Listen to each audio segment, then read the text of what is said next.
បាទសួស្តីបងប្អូនទាំងអស់គ្នាបាត់មុខខ្ញុំមួយរយៈធំឥឡូវវិលមកវិញហើយដោយសាររវល់ហើយថ្ងៃនេះធ្វើវីដេអូតាក់ទងនឹងម៉ូទ័របាញ់ថ្នាំមើលពីរបៀបការជួសជុលវាតើមើលយ៉ាងម៉េចទៅតែការជួសជុលកើតមើលយ៉ាងម៉េចជួសជុលមិនកើតហើយនេះគឺជាឆ្នាំងសាំងរបស់វាយើងចូលលើប្រធានបទតែម្ដងជាទូទៅបងប្អូនគាត់ប្រើធុងបាញ់ថ្នាំវាញយជាងគេគឺខូចផ្នែកវ៉ូលីមហើយនឹងម៉ូទ័រហើយអាគុយបើសិនជាយើងទុកចោលយូរអានឹងអាចឆាប់ខូចដូចគ្នាតែបើយើងប្រើជាប្រចាំអត់ងាយខូចទេអាគុយណាហើយម៉ូទ័រយើងមើលយ៉ាងម៉េច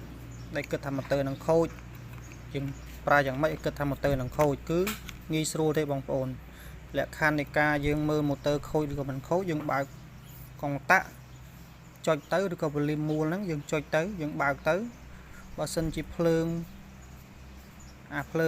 សញ្ញានៃជាប់ធុងមានលឿងហើយនឹងក្រហមហ្នឹងមានភ្លើងម៉ូទ័រអត់វិលគឺបានន័យថាម៉ូទ័រខូចហើយអាហ្នឹងណាហើយបន្ទាប់មកយើងដោះធុងទៅដើម្បីមើលម៉ូទ័រនេះហើយម៉ូទ័រនេះយើងមើលយ៉ាងម៉េចដើម្បីថាអូឲ្យវាជួសជុលកើតឬក៏ជួសជុលមិនកើតអញ្ចឹងខ្ញុំ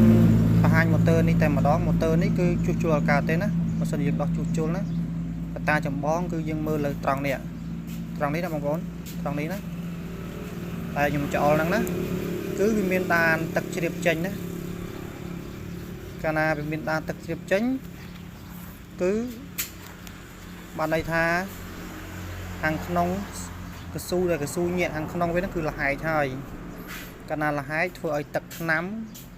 ដែលយើងលាយជាមួយនឹងទឹកហ្នឹងវាហៀចេញមកណាហៀចេញមកទឹកហ្នឹងវាជ្រាបចូលនឹងដុំភ្លើងខាងក្នុងនេះអញ្ចឹងធ្វើមុំភ្លើងខាងក្នុងហ្នឹងខូចបើយើងប្រើថ្ងៃអត់ខូចទេបើយើងទុកចោលយូរវានឹងគាំងដោយសារដុំភ្លើងខាងក្នុងវាប្រើពីដាងណាហើយបើយើងជួសជុលកើតអត់កើតតែយើងយកទៅប្រើវាអត់បានដោយសារទឹកវាជ្រាបមកគឺប៉ះពាល់សុខភាពដល់យើងទឹកនេះទឹកថ្នាំដែលវាជ្រាបចេញមកហ្នឹងអញ្ចឹងវាតក់មកធ្វើឲ្យប្រឡាក់ខ្នងប្រឡាក់ខ្លួនយើងប្រឡាក់ដៃប្រឡាក់ជើងអញ្ចឹងធ្វើលាកខ្លួនយើងអញ្ចឹងបានន័យថាម៉ូទ័រនេះបើយើងជួសជុលវិលដំណើរការបានក៏ប៉ុន្តែនៅជ្រាបទឹកហើយយើងចង់កុំឲ្យជ្រាបទឹកលុះតែយើងដូរកស៊ូខាងក្នុងហ្នឹងចេញអញ្ចឹងដូរកស៊ូអត់មានដូរទេលុះតែយើងដោះកាប់សាច់យកមកដាក់កស៊ូណាអញ្ចឹងយើងសម្រាប់ចិត្តដូរថ្មីល្អជាង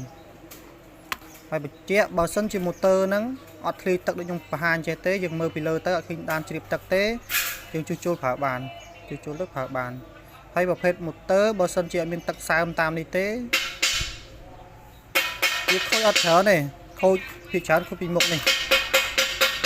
ណាបងអត់នឹងមើលទៅវល់វិញហើយ